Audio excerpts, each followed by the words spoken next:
Okay, we'll call this meeting to order.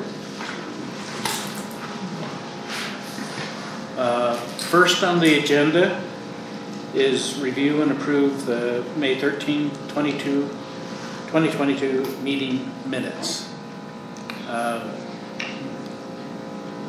Motion. The second? Second. Anybody dissenting? Just say all in favor. All in All in favor? favor.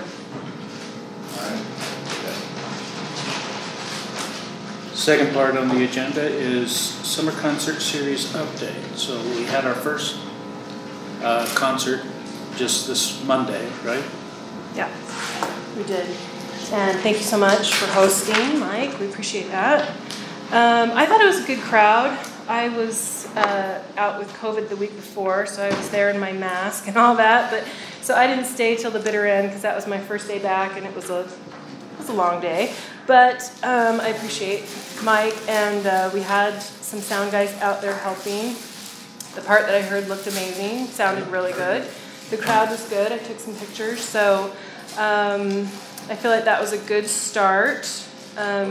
Monday's performance is the Fabled Folks. They say that they are influenced by bluegrass and folk, but not standardly either, so we're looking forward to that. And that is more of an acoustic show, but they will be mic'd, so I'm not 100% sure the definitions of acoustic other than unplugged in terms of some things. But we have hosts for all the shows except for the 25th. If anyone is interested in Give Me Rent, they're doing funk. It's a new group for us. We haven't seen them before, but they sound like cool people, so still looking for that one. But I know it's a holiday in some respects, so I will be there either way. But if anybody wants to host, that one is still available. I can do that if nobody else volunteers in the meantime. If somebody wants a chance, that's fine. Awesome. Yeah, I'll be in New Orleans. That sounds like a lot of fun. So I included on the back the Come Together Rock Festival. This is the artist formerly known as Geezer Fest. This is not something that the Arts Council necessarily participates in, but we join forces for advertisements since they are also out at the stage. They are 100% independent of us. They do a great job with their own sound and all of that, but we do want to make sure that people know about the opportunity in case they haven't ever heard about it. So we've been trying to just pump it with our own advertising a little bit, announcing it from the stage, those kind of things. So they've posted their whole schedule. So if there's any particular group, some of the groups on here are also performing with us. The Flashback Brothers are coming to the stage, and then they are the Saturday night closer for Come Together Rock Festival. So that's fun. It's always a good time. They have had little changes over the years, but it sounds like they're doing food trucks again and some things like that. People should always bring their own chairs and whatever they might need. I've seen some people do like pop-ups and stuff in the back, but They're care funded? I'm not 100% aware, but they may have been. I can double check that. I say so. They might be a mini grant. No. So anyway, I just wanted to make people aware of that. We are struggling a bit with sound, but we have it all covered. We just had someone hire on, and then he got another job. So that's kind of the model that we're in right now, but we have another person coming on Monday, and so we think we're going to be good and covered, so that'll be fun. Any questions on that? Is that the town's equipment? It's the speakers and everything? Mm-hmm. Yeah, it's the cities, the arts councils, technically. So. I mean, everything is the cities, but. These like the singers were a little hard to understand. Oh, were they? So that's at the board. We need to, let the board know that hey, we're not ringing the bell. So I'll try and be more aware of that. Might have been a setting on the large amplifier. Some if you have a a button pushed in, then it's normal mic level, and if you have it pulled out, it's greatly amplified, and you could have clipping. I know that they asked for reverb after they had started, so I don't know if the reverb needed to be adjusted or changed, but I'll make a note and let Sam is our remaining sound person. Alex was the other gentleman, but he hired on and a week later quit because that's the environment right now. So, but that's a helpful note. I will let them know. Haley is someone who wants to be hired, so she'll be out there on Monday along with Dave Heslington, who is performing on August 8th. So that's community helping us out right there. That was a really good start. No. Yeah, the Wasatch Show Band, they like to come, and they are a crowd pleaser, so they do come often, but so far it hasn't seemed like a problem. Remind me of the stipend, is it like $1,000? I wish. It's $400. It's $400. We get a grant from the state, but it's not a large grant, and we have tried everything we can think of to grow that grant. We've done participate in art, like hands-on. Arts Council sponsored, I think we called it Orem Creates that year, where you came and participated in art. We've tried to bump up more offerings for underrepresented populations in the community within our existing programs, but it hasn't really netted. I would say you put it in your budget, and I'll definitely approve it next year.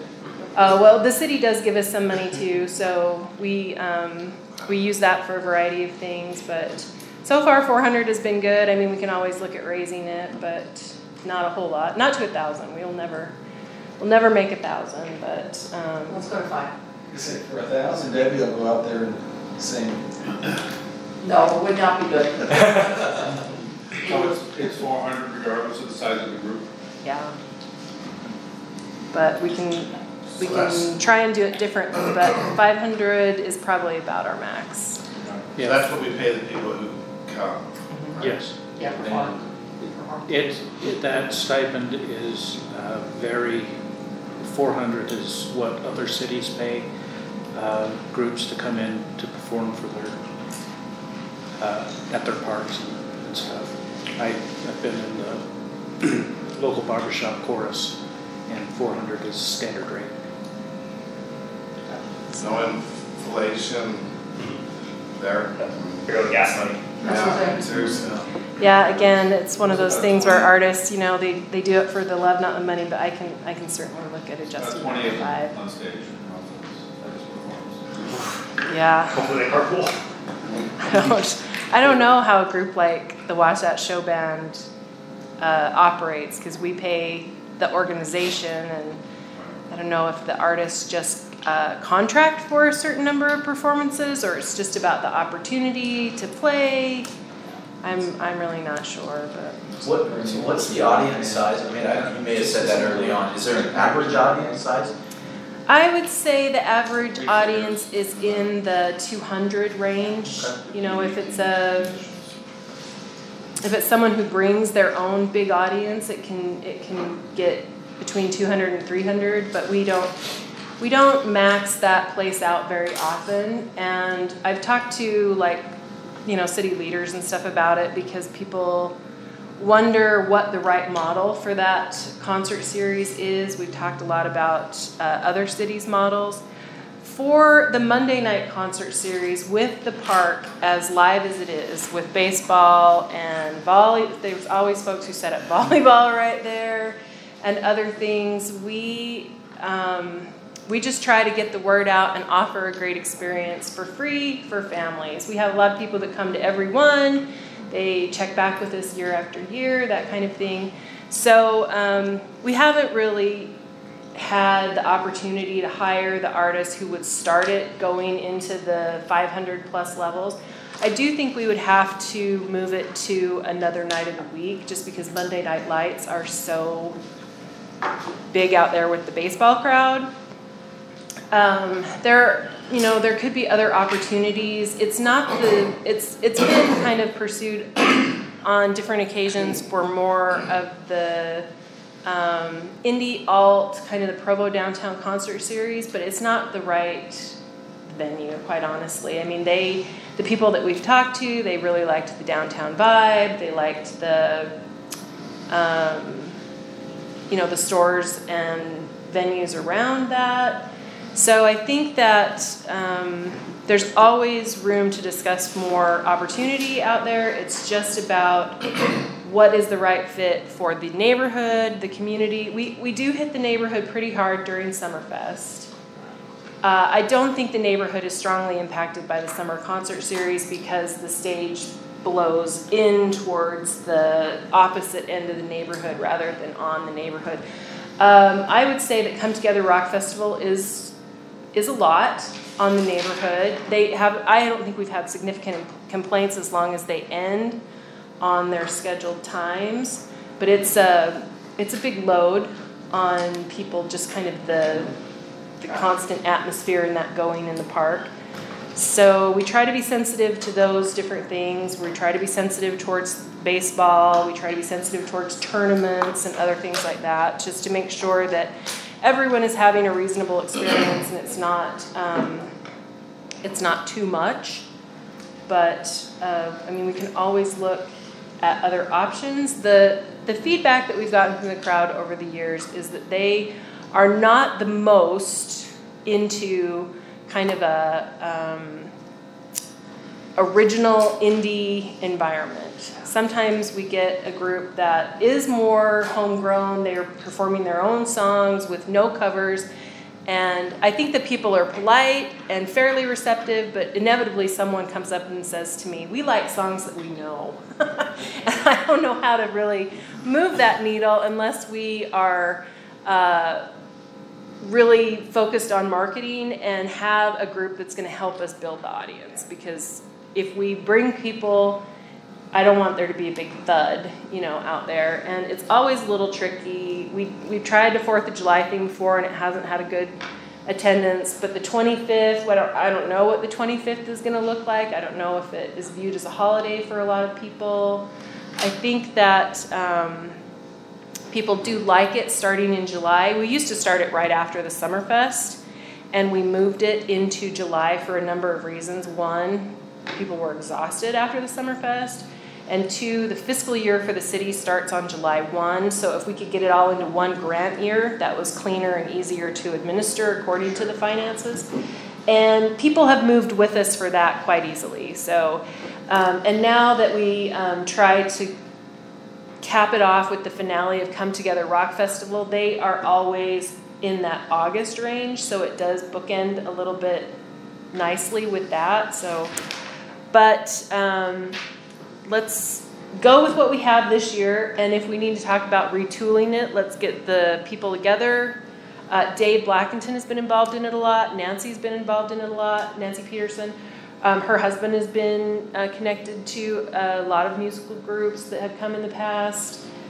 Dave has good connections. Adam was on the selection committee, Adam Robertson. But if we need to talk as a group about what we want to do and how we want to do it, I'm totally fine with that. I know musicians that would play for 25 people, right? Yeah. And there's a level of musicians from the 25 to the 25,000, and you're always going to find somebody no matter where it's at, right? And I know 400 seems like not a lot for a big group, right? But I do know people that if there's 200 to 300 people there, that's a lot to them, right? And so there's always going to be these up and comings that I think it hits a spot. That's great. And if it's not the indie, there are places that have indie in the area that you can go find the indies, right? Yeah. So. I know that they've talked since the conception of that stage build about a community band that would not necessarily be, there would be no stipend for that. It would be just kind of one of those things that they have access to the stage and chairs and whatnot to play. And they've talked a lot about various directors who might take that on. And everyone that we've approached is like, yeah, that's a good idea, but I don't have the time right now. Maybe when I retire, or maybe when this happens or that.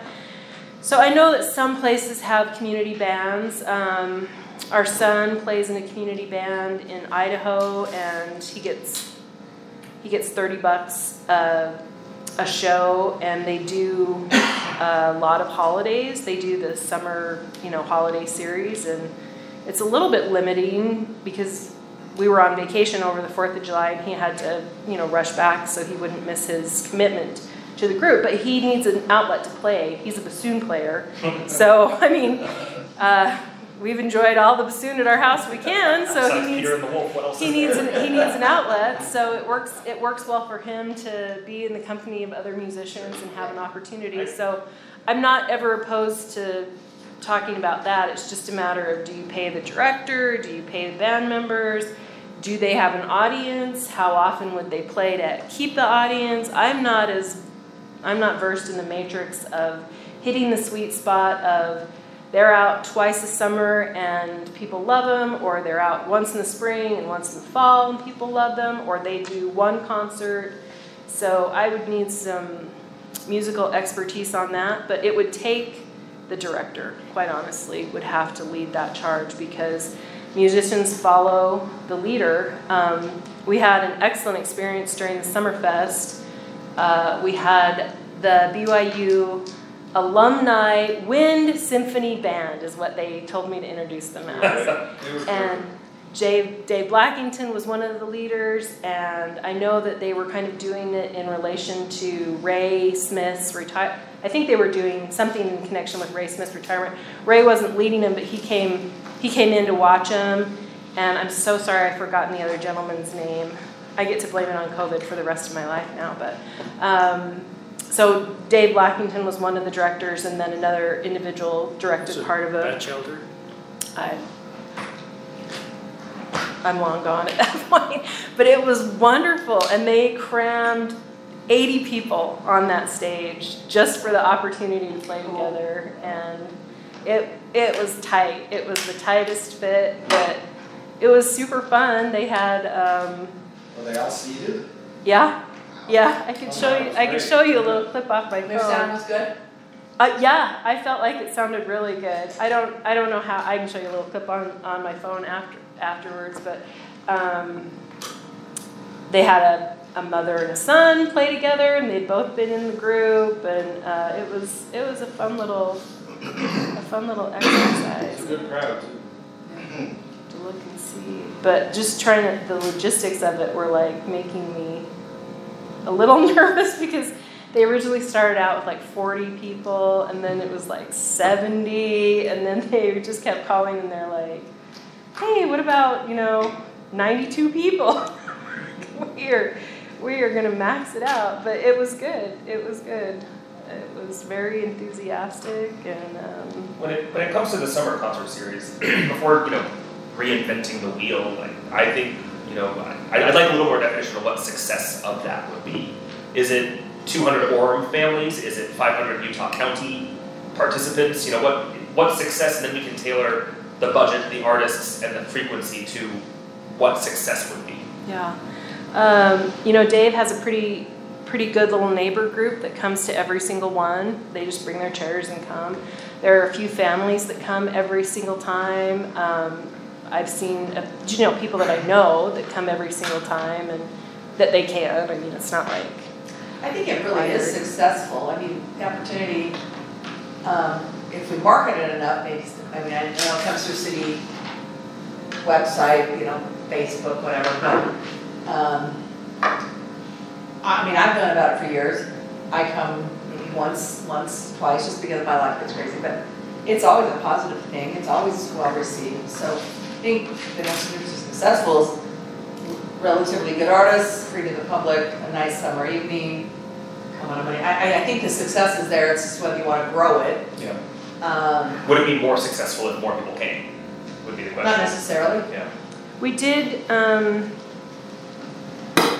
try to have food trucks there, but the food truck business is they're out there to make money. So we could subsidize a food truck to come in, but not a lot of people bought when we did have food trucks come. It just wasn't necessarily something people wanted to come and It's not the crowd. yeah, I mean, it starts at 7, so some, You probably already eaten dinner, maybe you're looking for an ice cream. but, and we did ice cream treats one time that there was a little delay and it was just a something, but I don't think it's a draw. I don't think it's a draw at all, but I mean, I'm not displeased with it because I think that if anything, we just have people that like to perform a lot, so year after year after year, and it's not I don't have any problem with them, and I don't have any concerns about them, but I don't know, maybe we need to survey some audience people and see what they think, and I mean, I'm assuming it's unticketed, but is there a way to capture patron data and have them give feedback? A QR code to say, tell us what you think, then we can capture, hey, what's your zip code? yeah. Are we attracting, 50% Orem and 50% around Orem, and then maybe there's tourism dollars we can tap into because we're bringing people to the city. Yeah, I think it's going to be overwhelmingly Orem. Oh, yeah. When we started back up after COVID, the county health department wanted us to collect, like contact info, Yeah. and that was like pulling teeth. Nobody would do it. Everybody's like, hey, this Here's is your on, QR we're on our code. own here, we're sitting out in the open, I'm not worried about it. So we did the best we could with that, but obviously that was for something that was exhausting. We were all, Yeah. tired of COVID by then, so we could certainly try and get a little feedback and see. I would say they're mostly Orem, but, so it depends. It depends. I think that, I will tell you, I don't know, the but- city council has kind of reemphasized our families in the USA, and we've batted that logo back on a lot of things. So I think this plays into, bring your family. Your family can look like old, young, grandma, grandpa, single, I mean, you can come by yourself too. But I think these are the kind of things that I think, I'm not sure we're hitting the children. I mean, Baby Shark's not on the Yet. yeah, but and so this is probably to me more of an older audience myself. So book the Wiggles. Yeah. Not for $500. So what I said, I mean, if there was a storyteller that was Yeah. kind of funny, kid, or I mean, you could advertise one that would. Or a 5 o'clock family show that's on. We got Shakespeare in the Park come do this a few years ago. Grassroots Shakespeare. Grassroots. Yeah, Grassroots Shakespeare comes, they're, or they have They come. get quite a few people out, but once again, it's, There was no music involved, but Yeah, it's just about the volume. Everything for me is like the volume at that point. I do like the idea of a Monday night activity where people hopefully are emphasizing, some sort of family activities. And we have skewed the Summerfest a lot more to kids on the stage, so. It's Yeah. true, we have. And this is okay if you do the more teenage adult or college age, whatever. I have a question about is there any music during the farmer's market? We love the farmer's market, and I should know if there's any music, but I'm buying stuff, so. There's not, but I've heard they would like some. I mean, I wonder if even an indie person sitting at the end just putting the tunes out, because I'm not going to listen, I'm going to hear, I'm not going to listen, right? Background, yeah, just exactly. Then that way maybe we could throw some indies out there, and, just an idea. Yeah, it's a good one. They wanted to kind of continue to flesh that out. Remind me when the market's out. Starting in August, I think. August, I think. August to October. farmer's market. Yeah. It's been happening. Happens every Wednesday, is that what you're talking about? Oh, I'm not aware if it started for the season. It could be. Oh, yeah. It's The been- one out here? Yeah. Oh, it's on Wednesdays already? Yeah, Oh, for a couple of, maybe a month, I don't know, oh, okay. so. Hey, I just have a question, I'm new. What is the scope of the Arts Council? I mean, what are we over? I can pull up the code and look at it. Is it, okay, what is defined as art? know what I mean? Are we doing music, art, you know, or what is it exactly? Or, because I have a lot of suggestions, but I don't know if it's exactly art, you know? I think that's a age-old excellent question. A lot of what the Arts Council has done has played to the strengths of the members. We've had visual art, we've had Theater. interactive art, we've had theater showcases, we've had music. I mean, the stage was built years ago, and this is kind of the way things go is, yeah, we think it's a great idea to have one, and then who's going to program it? So we do that. It's kind of a legacy thing that is inherited, and that was before my time, so I don't know exactly if there was anything in particular, but it kind of plays to the strengths of the Arts Council, the budget, different things like that. The Arts Council cannot receive CARE funding, which is the Cultural Arts and Recreation Enrichment, because we're not a 501c3, we're not a domestic nonprofit corporation, and the city cannot use CARE funding, and we're an extension of the city because we're not one of those other two, for programming. We can use it for facilities. So we write a grant for the Utah Cultural and Community Engagement Department, and then we get a little operational money from the city for lunches and The CARE can be used for like sculpture or something that's going to be more of a permanent, when you say? Yeah, some displays. So here's a couple of things I just thought. Okay, so I might throw out a few, or is this not a good time? We have one more agenda item Agenda? before we Throw it we out. open it up to others. Okay. So the portal for submissions for the public art is open, and there would be a stipend for that as well. We have been collecting the art.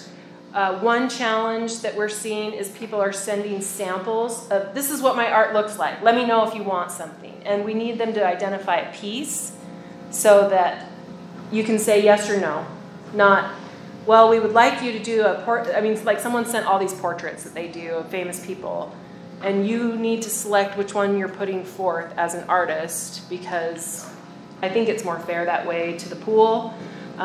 People have asked, like, is it strictly only Orem arts? We've tried to suggest that it's local art first rather than, just somebody picking it up off the web. But like I talked to a student who's in Logan, and she's like, I grew up in Orem, but can I please? And I'm like, yeah, you're totally a local artist. We would count that. So we're compiling the submissions. We will need a review group for that. I don't know. Do we know which boxes we're going to wrap? Do we know where they're located right now? We can wrap city boxes. We have tentative permission to wrap Utopia boxes and tentative permission to wrap Rocky Mountain Power boxes, but they're not blanket. So it's like, here's the art we'd like to put on this one spot. We're focusing a lot in the Sarah Park area just to kind of keep bumping up the art concept that. And it has to be in parks, right? That was one of the limitations. The boxes have to be in a park.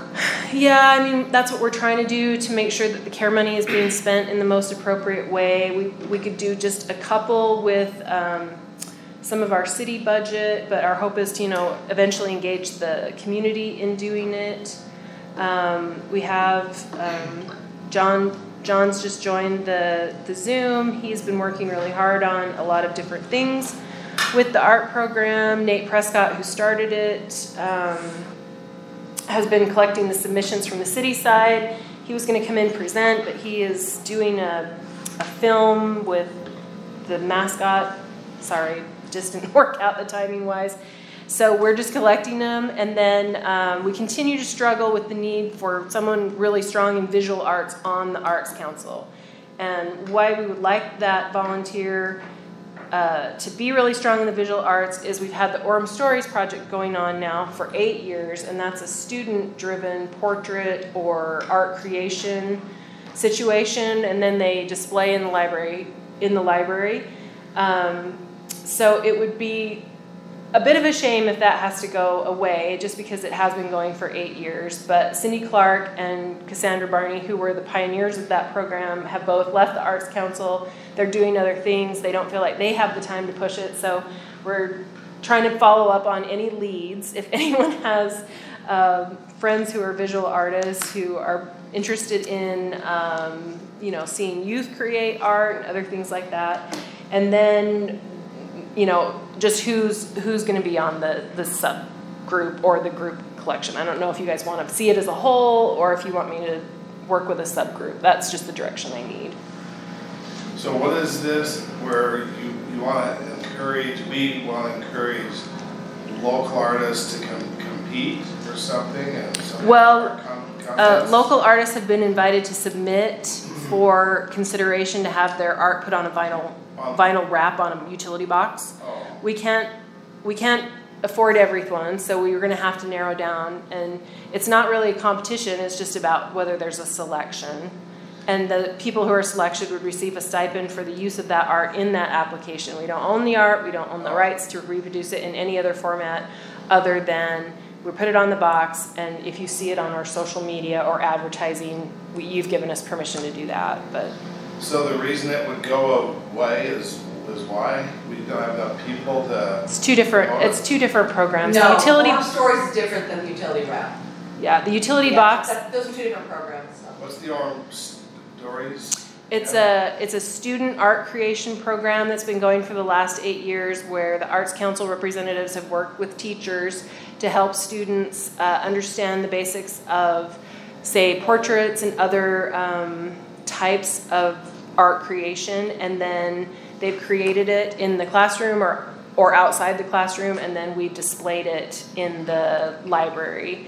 And we've had different events. Sometimes we have a gallery kickoff. If it's younger kids, they really like to come and see their art and bring their parents to see the art. The older kids, don't have as Usually much. it highlights a local person.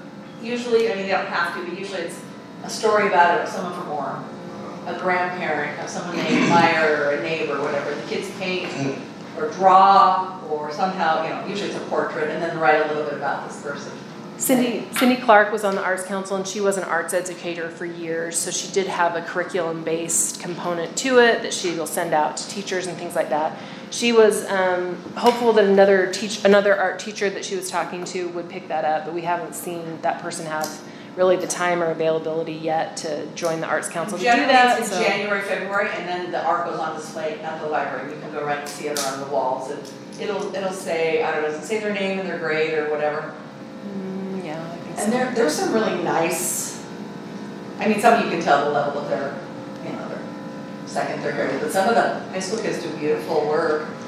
There's also a high school art show, which is totally separate, Oh, but that's not sponsored by the Arts Council. So that's one component that visual art has played in the Arts Council, and then this idea of art being made available in the community on the utility boxes through vinyl wraps is another one. It's been slow and evolving, but how many have we done? 2, 3?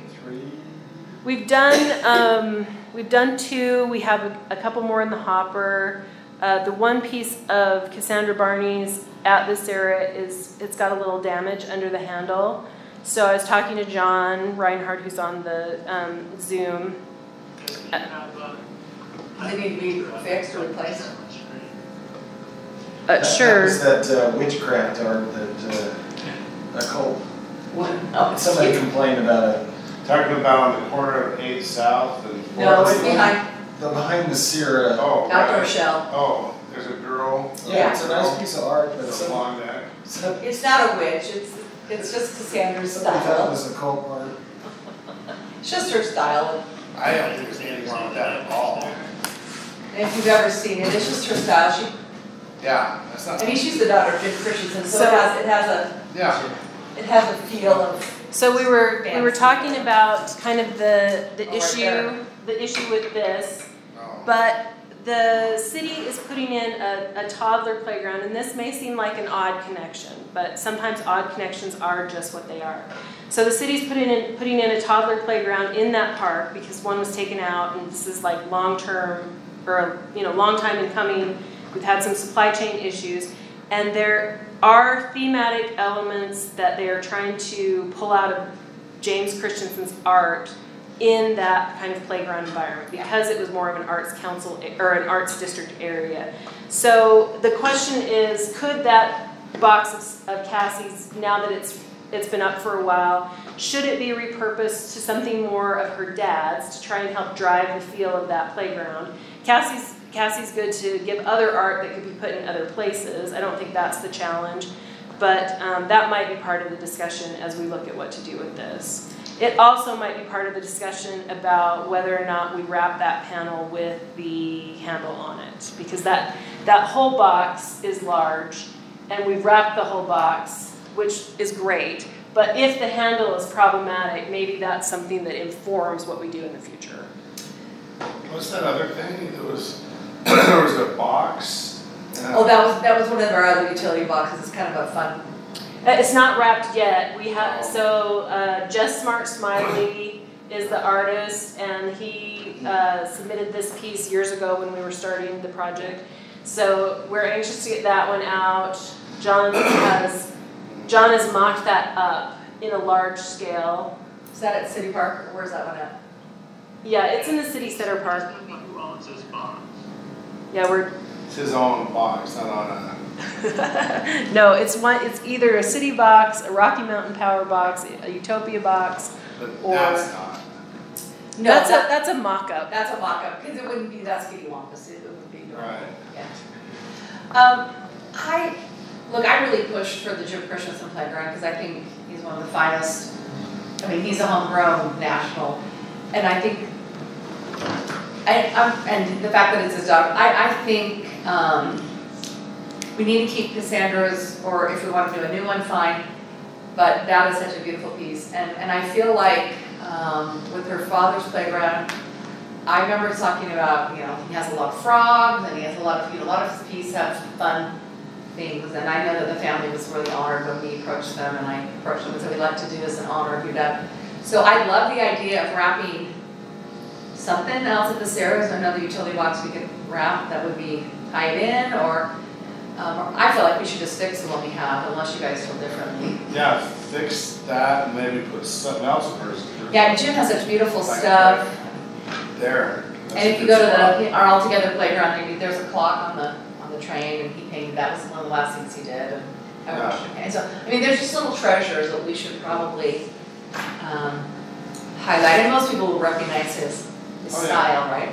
Yeah. So I don't know, what do you feel, Shar? Should we just fix that one and then find a really nice one that would, For her. so these would be nice too, syrup pool.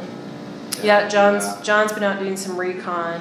What about even doing a double piece for him, like Power boxes, and they actually have some good surfaces available surfaces. there as compared to maybe the one in front of the library, which has That's a mock-up. Mock-up. worked quite as good. Yeah, this one is actually on the one that's on 800 South.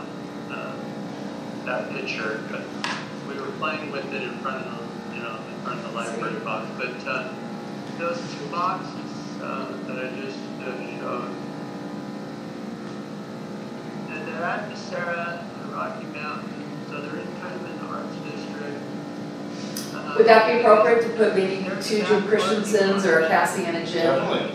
right there? Because that's kind of the entrance of the park. Yeah. Yeah, I think we'll just have to see whether it makes sense to do them there, or if there's more over right by the toddler playground. They've talked about even some panels or something to try and reinforce, the connection between the art and the area and different things like that. So, It'd be good to put up a little display telling about Jim Christensen. yeah, they've talked about that. Yeah. Yeah. Yeah. Yeah. Yeah, we really need to honor him, and he only died a few years ago, so. So, John, were you thinking of bringing all the art to the Arts Council, or are you looking for a subgroup? I think a subgroup might help things move along a little faster. You say These are something? just other boxes throughout the park that we try to look for. Some are better than others. Do we want to bring like the top 5 or 6 and see if, maybe get our opinion, let us kind of screen them. Yeah, there's another box that'd be good, but I think this one is owned by UDOT. It's a traffic signal. Yeah, you can see the Sarah right there behind. So this is on State Street in 800 South. It's pretty ugly, isn't it? But that one gets a lot of visibility if we could use it. Anything to beautify that would be great. That's ugly. Yeah, we can look into that. Well, I would definitely like to be on a subgroup. Okay. And I don't have, I know what I like. But some of you have more talents in visual. I don't know all your backgrounds, but. I think that's good what you guys have put up. I have no complaints at all. I mean, just that type of stuff is fine. But if you know anybody who's like interested in kids and art and community art, send them our way. So for the Orem stories, that's curriculum driven through the schools. So you would need somebody. One second, John, just one Sorry, second. I don't want to interrupt, John. So you would need somebody so in September to get something to art teachers at the beginning of the year? I guess it's to kind of coordinate with art teachers and see if they can build it into their program. I mean, Cindy can tell where we had submissions from in the past and see if those teachers can, accommodate doing it again. And then she did have something that she would send to them. So it's a little bit of coordination on both times. Cindy felt really good about where she got the program to because she didn't have to go in and teach everything. In the beginning, she was the one going in and helping the students understand more of the principles of making the art. So they did it last year. She didn't have to teach that. She'd gotten to the point with the teachers where they were kind of leading. The art teachers were kind of leading the project. It was just so we don't know if they're going to carry over. No, we haven't. So is this something that needs to be one-on-one with each individual art teacher at each school, or is there a school board or is there some central? I think there's an arts coordinator that Cindy would work with, and then individual teachers as well. And I can get more about her process. She's not unwilling to share the process, but it's about who's taking it over to share it with. Sounds like it needs to be done in the summer before everyone's curriculum is in place for September or August. I'm not sure on her timing, but I can check with her. I think it just matters doing it. It's not inventing it, it's just continuing it. So it's not hard. I can even help do that. Okay, John, sorry, you can go again. I'm sorry for jumping in there. So where do we feel that we are on the art boxes? Do we create this subgroup, some art, pick a couple boxes, legal stuff, yeah. Just Bertie and just do two and yeah, that's where we are. I think we should try and get the vendor to bid them in maybe 5 or 10. I think 10 might be overwhelming to them, but if they could commit to bidding 5. So maybe we try 5. Do you mind how many of our budget is 10 grand on that? Do you remember what we put in per care? We have funding. I don't know what the new funding was. We have funding from years past. We have about 30,000. Oh, 30. Okay. So we do have the money to do. So, yeah, I'll get the submissions from Nate. John, you'll be involved. Debbie, you'll be involved. Anybody else feel strongly? Okay, we'll hit up some of those who aren't here today and see if they feel strongly again. I know some graphic artists, so I'm planning on. That's why I wanted some information. I was planning on making some calls to some people that I know, see if they're interested. Okay, that sounds great. And they don't have to be exactly part of the Arts Council. We have citizens that we work with all the time in various capacities. So. Do they need to live in Orem? I don't think for a subgroup. I mean, to be the Arts Council member, yes, but to be advisor, no. Right. To be part of a committee, no. But remind me, was it a couple grand to wrap them, the vinyl? Do you remember? We're hoping to. We're going to pay the artists $400, and then we're hoping to wrap most of them for the $600. Okay. Based on the box work that we've already done. So technically, we have enough money to do 30. We're hoping. So we have 30,000 total in our.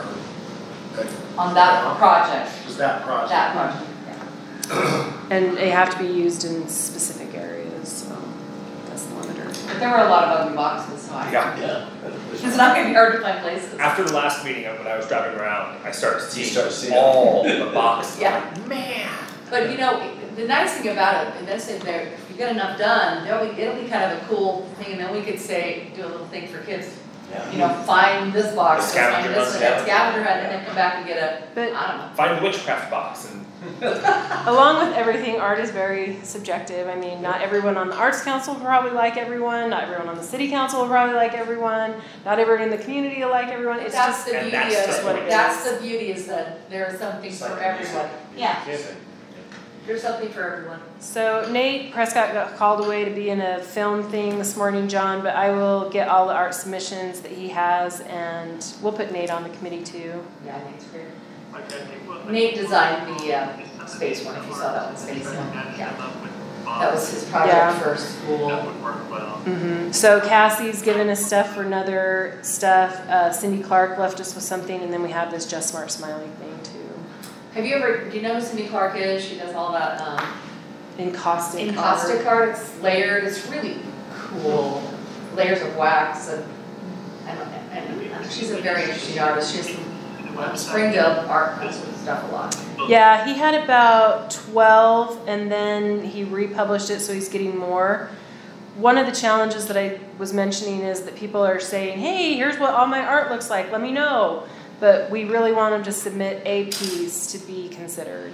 So I'm following up and saying, submit what you want to have considered, because I don't want to choose from your portfolio. It's too daunting.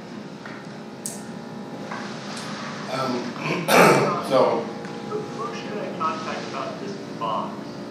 I'll chase it down with development services. I just could not, I looked all over it. Maybe I, the older I get, the more I'm excited, but. Is that the Just Smart Smiley box or this boxes at the Sarah? Well, the boxes at the Sarah that I showed you, I know those are Rocky Mountain Pie. It's this one here, along the walking path Okay. part. All right, I'll track that down with development services or public works. Okay, thank you. Okay. if an artist wants to submit, who do they submit it to? It's online. It's orem.org/public-art, and there's a Facebook post about it today on the city's Yeah, I just saw. the city's Facebook Orem.org. /public-art. That's it. So if they're not, they don't currently live in Orem, but say they grew up in Orem, you were saying that's okay, if they have a connection to Orem? Yeah, I think that's kind of what we're going for. All right. We just don't want, like somebody who doesn't have any connection to Orem, they just picked it up and they're like, hey, I could get $400 if I did this. So it's really not the goal of it. But Right, okay. There's the, So, yeah, that's what the page looks like. and then you can come down here and hit submit. They fill it out, they can upload the The piece. image, yeah. How many pieces can they upload? How many, like, one or two? I mean, Doesn't matter? I wouldn't, if I were an artist, put in 50 because it's just going to irritate the selectors. But if they want to put in, Two or three, probably. 2 or 3, I don't have a problem with that. I don't know if it's I mean, necessarily we can pick up the specified, 30, but- so if there's. Yeah. I'll put in 29 good ones. Well, and I don't mind if there's a theme, and maybe it needs to go on 2 of the boxes, like those 2 on the Sarah, like Jim Christensen, and 2 would be cool. Right, Yeah. okay. And they don't have to be professional artists. I mean, we've had some people who, like, obviously Kathy Marty is a professional and Cindy's a professional. But it can be someone who's just a hobbyist and who's got a nice piece of work, so I kind of like the idea of being one or professional down to a teenager that just wants to design something cool. Oh, okay. Sounds great. so we have time. So can I just bring up a few items? Yes. I don't know if this is something that we would handle here or not, but one is Brent Ashworth. He wants to build a museum of all this stuff. Do you guys know who he is? No. Anyone here? Yeah, I do. You do? Mhm. He, has probably the largest collection of American artifacts in the world. And he lives right in Provo. And he has nowhere to display it. What do you mean, American, like, what does that mean? George Washington, Thomas Jefferson, all the way back, and then the whole history of our country. Like original artifacts? Original, everything. George Washington's coat, or all kinds of such crazy. What he has is worth multi-millions. Anyway, he needs a place to display it. I think we should try to bring it here to Orem. He wants it here. He's had people asking him to take it to Texas. He said, no, I want it in the Orem Provo area. So I think it would be way cool for Orem to get that here. This would be a national museum, actually, that people would come here from all over the country for. So we just need a place to put it, okay? That's what it is. And he has so much stuff that we could rotate things through it constantly. So, I'm not sure that would be under the Orem Arts Council. I mean, I think that the Arts Council has certainly like lent their voice of support to causes, but we're not budgeting agents. So I don't know, is he looking for it to be owned by a private entity? Does he have desire to be that entity? We don't own the Heritage Museum, that's owned by the Sarah. I don't know what opportunities, I mean, I'm sure he's well familiar with the Sarah. I'm sure he's displayed there many times. Our show that we do, the Cries of Freedom, right next to it, Brent Asper's displays some of his pieces every year there in room 101 over there at the Sarah. So he's got some pieces there right now hanging up if you want to go and see them. But The Arts Council can advocate to the City Council. You can advocate, yes. so I would propose that we advocate, because he's at the point where he needs a place. He's been looking for years. He just needs someone to take up this cause, and we need to believe that this is a good thing for Orem. If we can provide some kind of a building for it, I think it'd be a good use of our So would money. he, okay, so like, let's take the health center theater, for example. Yeah. That was gonna be a public-private, they were gonna do a lot of the fundraising, and we were going to help them with using our faith in, our good ratings to get some good, geo bonds. I can't remember exactly what they were doing. Yeah. They had worked with the Woodburys to get the land, and so that it would have to be something where we're not gonna fundraise, right? The city won't, but we might help them with favorable interest rates, right? And favorable things like that. So someone would have to take on the arm of raising the money.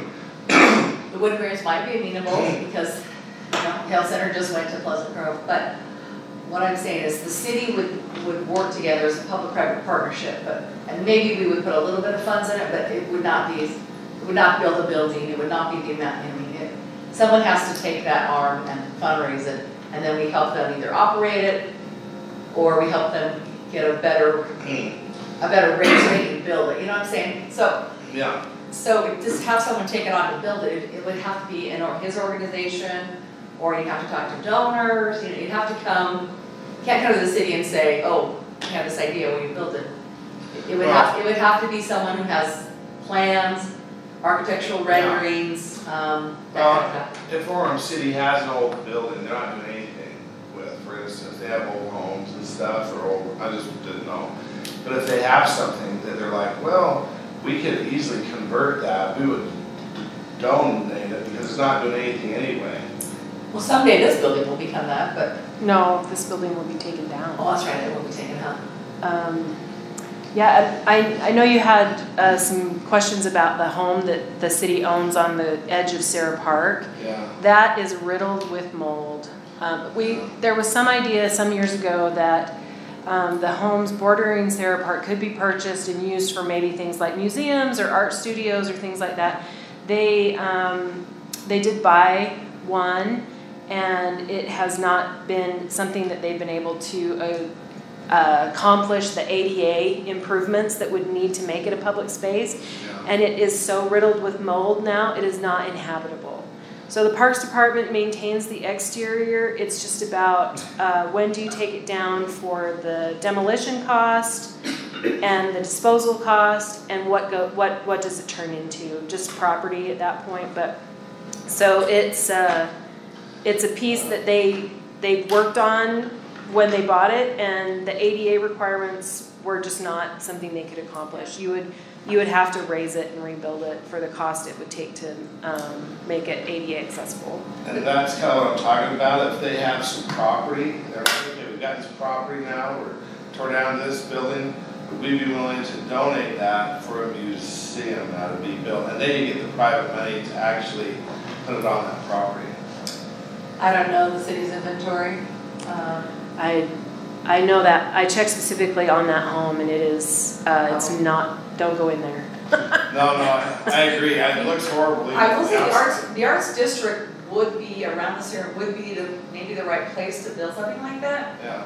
And maybe the conversation is to start with Adam to see if they have any plans, to see if they're, because I think that would be wonderful in that area and would kind of help. I don't know. Well, that office building just north of the Sarah, that building right on State, you know, the building I'm talking about. By the pool, between the sewer and the pool? Yeah. By the park. That's one that Adam said he would love to have Brandon Ashworth in there, but he had to buy it, and that would be ready to retrofit pretty easy, you know, to the museum. Well, I would say make a plan, find out what it costs. I mean, that's private money though. Yeah. That'd be all private money, Yeah. because Orem City doesn't own any part of it, I don't think, so. And the purchase is one big hurdle. The renovation is another big hurdle, and then the ongoing staffing is another big hurdle, because is it a revenue generating operation? Most museums are not. So that would be an ongoing, it would almost have to be like a dedicated stream to keep the doors and the utilities open and operating, and the staffing, because it's stuff that needs to be handled with great care and security for sure. Yeah. So there's all these components. I mean, you can build something, but can you staff it? Can you operate it? You know, all those components. And I think it is an amazing collection.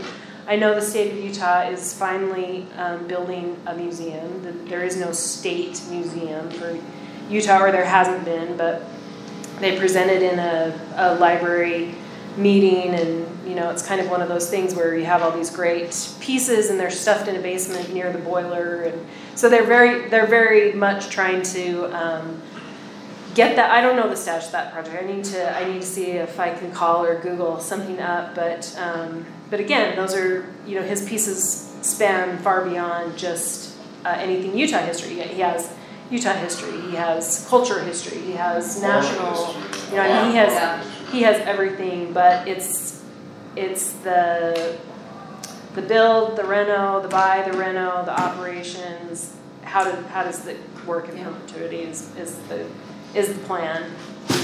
I don't think it's a no. I think it's a maybe. Let's see what we can come up with. So I've been talking to him about it. So probably the next step would be what, a plan.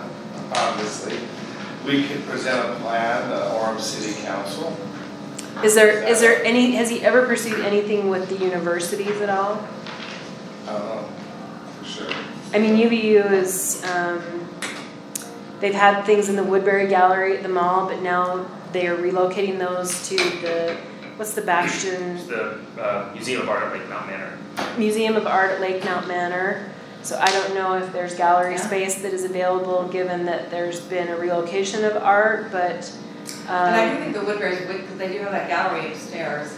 That might be it. Because I know when I work at UVU, and when we moved the Woodbury art, it's in storage right now. We renovate Lake Mount Manor, and the plan for Lake Mount Manor is rotating displays of local, regional, national, international art, along with student and faculty work for their shows. The Woodburys still have that space in the mall, and I don't know what they're physically doing with it. I think they found a tenant for part of it.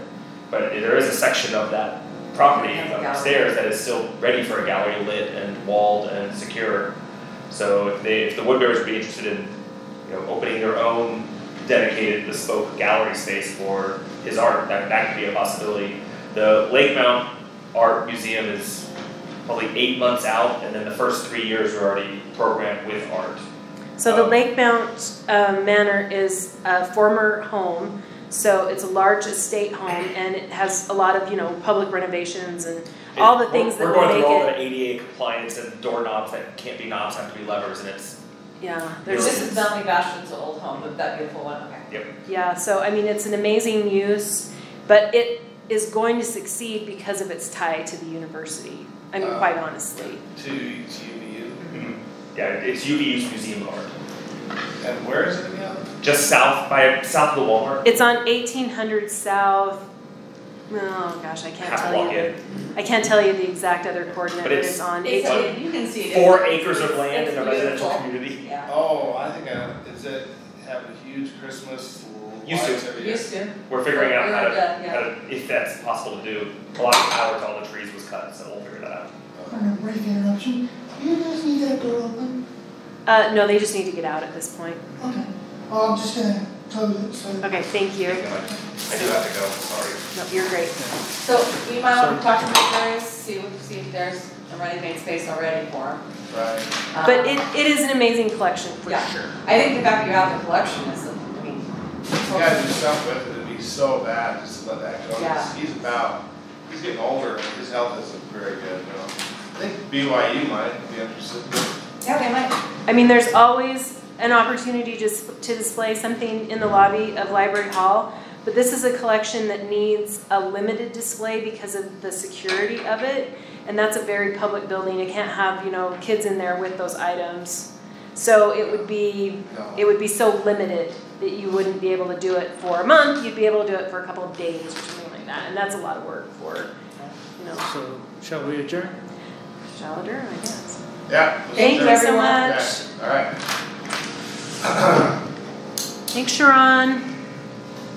Nice to meet all of you. Yes. I read all your applications. Very qualified.